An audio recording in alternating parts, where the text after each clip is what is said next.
ഇന്ന് നമ്മൾ ഉണ്ടാക്കാൻ പോകുന്നത് ഒരു നാടൻ വിഭവമാണ്. ഞാനിതുവരെ ഉണ്ടാക്കിയിട്ടുള്ളതിൽ അത് തനി നാടൻ എന്ന് പറയാവുന്ന വിഭവങ്ങൾ കുറവായിരുന്നല്ലോ. ആ ഒരു പരാതി തീർക്കാൻ വേണ്ടി ഇന്ന് ഞാൻ വെറും നാടനായിട്ടുള്ളൊരു വിഭവം ആണ് ഇന്ന് ഉണ്ടാക്കാൻ പോകുന്നത്. അതായത് ചുട്ടരച്ച ചമ്മന്തിയുടെ ടേസ്റ്റിലുള്ളൊരു ചമ്മന്തി. കാരണം ചുട്ടരച്ച ചമ്മന്തി വേണമെങ്കിൽ നമുക്ക് വിറകടുപ്പ് വേണം. ഇപ്പോൾ വിറകടുപ്പില്ലാത്തവർക്ക് ചുട്ടരച്ച ചമ്മന്തിയുടെ ടേസ്റ്റിലുള്ള ഒരു ചമ്മന്തി കൂട്ടണമെന്ന് തോന്നിയാലോ. എൻ്റെയൊക്കെ ചെറുപ്പത്തിൽ നല്ല മഴയുള്ള സമയത്ത് ചൂട് കഞ്ഞിയും ഇതുപോലുള്ള ചുട്ടരച്ച ചമ്മന്തിയും ഒരു പപ്പടവും ഒക്കെ കൂട്ടി കഞ്ഞി കുടിക്കുന്ന ഓർക്കുമ്പോൾ ഇപ്പോഴേ വായി വെള്ളം വരുന്നുണ്ട്.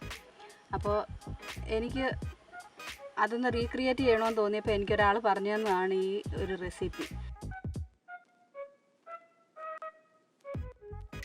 ഈ ചുട്ടരച്ച ചമ്മന്തിക്ക് ആവശ്യമായിട്ടുള്ള ചേരുവകളാണ് ഞാൻ ഈ എടുത്ത് വെച്ചിരിക്കുന്നതൊക്കെ. ഇത് ഒരു അരമുറി തേങ്ങ തിരുമിയത്. അത് നമ്മൾ തിരുമി കഴിയുന്ന ഉടനെ ഒരു കപ്പ് തേങ്ങ കാണും. മെഷറിംഗ് കപ്പിന് 1 കപ്പ് തേങ്ങ കാണും. ഇതൊരു 10 വറ്റൽമുളക്. എരിവ് കൂടുതൽ വേണ്ടവർക്ക് 14 എണ്ണം വരെ എടുക്കാം. പിന്നെ 2 തണ്ട് കറിവേപ്പില, ഒരു 4-5 ചെറിയ ചുവന്നുള്ളി, ഒരു ചെറിയ കഷ്ണം ഇഞ്ചി, ഒരു മുന്തിരിങ്ങയുടെ വലുപ്പത്തിലുള്ള പുളി ഒത്തിരി ആയാൽ കൊള്ളത്തില്ല, അതുകൊണ്ട് നമ്മൾ ഇത്രയും പുളിയെ ചേർക്കുന്നത്. ഇനി നമുക്ക് പാൻ എടുത്ത് വെക്കാം. പാൻ ചൂടായിട്ടുണ്ടെങ്കിൽ നമുക്ക് തീരെ കുറച്ച് വെളിച്ചെണ്ണ ഒഴിച്ചു കൊടുക്കാം, ഈ കരിഞ്ഞു പോകാതിരിക്കാൻ മാത്രം. അതിലേക്ക് മുളകിട്ട് നമുക്ക് ചെറുതായിട്ട് ഒന്ന് ഫ്രൈ ചെയ്യാം. കരിഞ്ഞു പോകരുത്, മുളക് കരിഞ്ഞു പോകരുത്, പ്രത്യേകം ശ്രദ്ധിക്കണം. വറ്റൽമുളക് കണ്ടോ, ഈ പരുവത്തിനാണ് മൂക്കേണ്ടത്. അപ്പം മൂത്ത് കഴിഞ്ഞ് നമുക്ക് ആവശ്യത്തിന് മൂത്ത് കഴിഞ്ഞ് അതിലേക്ക് നമ്മൾ ഉള്ളി കൂടി ഇട്ട് കൊടുത്തു. ഒരു 4-5 ചെറിയ ചുവന്നുള്ളി ഇട്ട് കൊടുത്തു. ഇത് ചെറുതായിട്ടൊന്ന്, ഒത്തിരി അങ്ങ് ഫ്രൈ ആവണ്ട, ചെറുതായിട്ടൊന്ന് വാടിയാൽ മതി. ഇതിലേക്ക് ഇനി തേങ്ങ ഇട്ട് കൊടുക്കാം. ഇത് 1 മുറി തേങ്ങ ചിരണ്ടിയതാണ്. 1 മുറി തേങ്ങ ചിരണ്ടിയെന്ന് പറയുമ്പോൾ എൻ്റെ മെഷറിംഗ് കപ്പിന് 1 കപ്പ് തേങ്ങയുണ്ട്.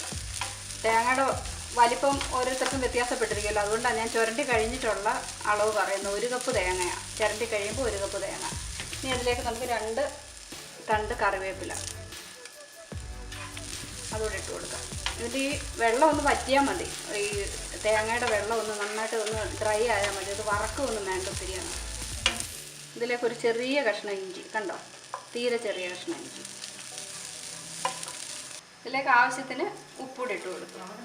കണ്ടോ, ഇതിലെ തേങ്ങയുടെ വെള്ളമൊക്കെ വലിഞ്ഞ്, പക്ഷേ ഫ്രൈ ആയിട്ടുമില്ല. ഈ ഒരു പരുവത്തിനാണ് നമ്മളിത് വാങ്ങേണ്ടത്. നമ്മുടെ ഇൻഗ്രീഡിയൻസ് എല്ലാം റെഡി ആയിട്ടുണ്ട്. ഞാൻ സ്റ്റൗ ഓഫ് ചെയ്തു. ഇനി തണുക്കാനായിട്ട് ഇച്ചിരി നേരം മാറ്റി വെക്കാം. മുളക് ഇനി നമുക്ക് ഞെട്ട് കളഞ്ഞിട്ട് ഈ മിക്സിയുടെ ചെറിയ ജാറിലേക്ക് ഇട്ട് കൊടുക്കാം.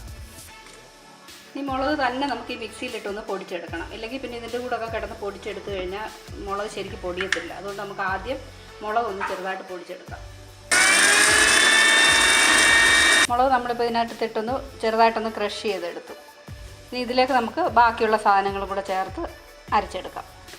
നമ്മൾ മുമ്പ് ചൂടാക്കി വെച്ച തേങ്ങയും മുളകും ഉള്ളിയും കറിവേപ്പിലയും ഒക്കെ കൂടി ഇതിലേക്ക് ഇട്ട് കൊടുക്കുക.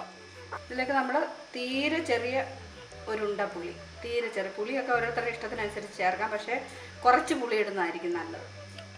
ഇനി നമുക്ക് ഇതൊന്ന് അരച്ചെടുക്കാം.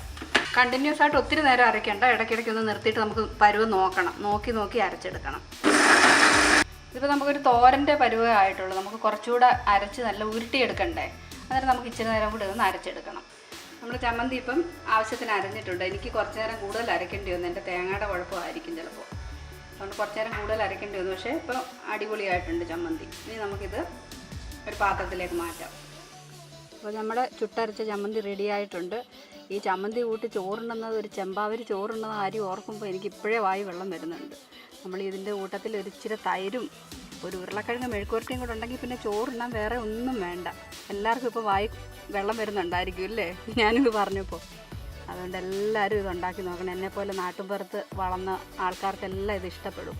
അതുകൊണ്ട് എല്ലാവരും ഇത് ഉണ്ടാക്കി നോക്കണം. ഞാൻ ഉറപ്പായിട്ടും പറയുന്നത് നല്ല രുചിയുള്ള ചമ്മന്തിയാണ്. എല്ലാവരും ഉണ്ടാക്കിയിട്ട് തന്നെ അഭിപ്രായം അറിയിക്കുമല്ലോ. സബ്സ്ക്രൈബ് ചെയ്തിട്ടില്ലാത്തത് സബ്സ്ക്രൈബ് ചെയ്യണം, ഷെയർ ചെയ്യണം, ലൈക്ക് ചെയ്യണം.